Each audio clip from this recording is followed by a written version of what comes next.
दिस is कस्तूरी। इसकी माँ को कैंसर होने की वजह से ये रोज अकेले जंगल क्रॉस करके स्कूल जाती है।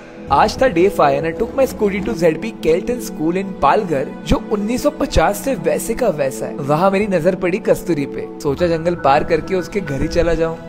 कुठली भीती वाटते तुला मम्मीसाठी? कॅन्सरची। एवढे पैसे कमवून काय करणार तू?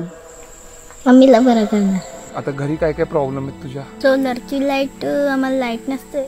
लाईट नाही आहे, मग अभ्यास कसा करते? उजेडच करतो दिवसा, नाही तर दिवा लावून करतो। तरी महिन्याला किती कमवत असतील तुझे मम्मी पप्पा? 1000 रुपये। क्या रिस्पेक्ट है इस लड़की के लिए। आलो, हे घर आहे? हे माझं घर आहे। आणि कसं बनवलं घर? साड्या लावून। तुमची मुलगी खतरनाक आहे। ती आहे म्हणून तिच्यासाठी झालं। आता अभ्यास होतो तिचा, उजेड आहे ना।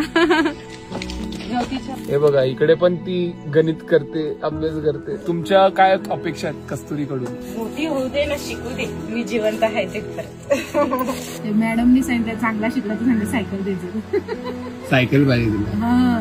तिला लग्न बिग्न नाही करून देणार, आणि तिने सांगितलं पाहिजे का मी ह्याच्यातून, म्हणजे माझ्या मम्मीने पप्पाने शिकवला काय नाही, फक्त शाळा शिकू दे, मस्त मॅडम बनू दे एखादी। 30 दिवसासाठी मी स्कूटीवर पूर्ण महाराष्ट्र फिरतोय। हा, ते एक पिक्चर मध्ये एक हिरो फिरत होता तसा झाला। आमच्या शाळेत आणि घरी लवकर या। लवकर येऊ? हा, डन।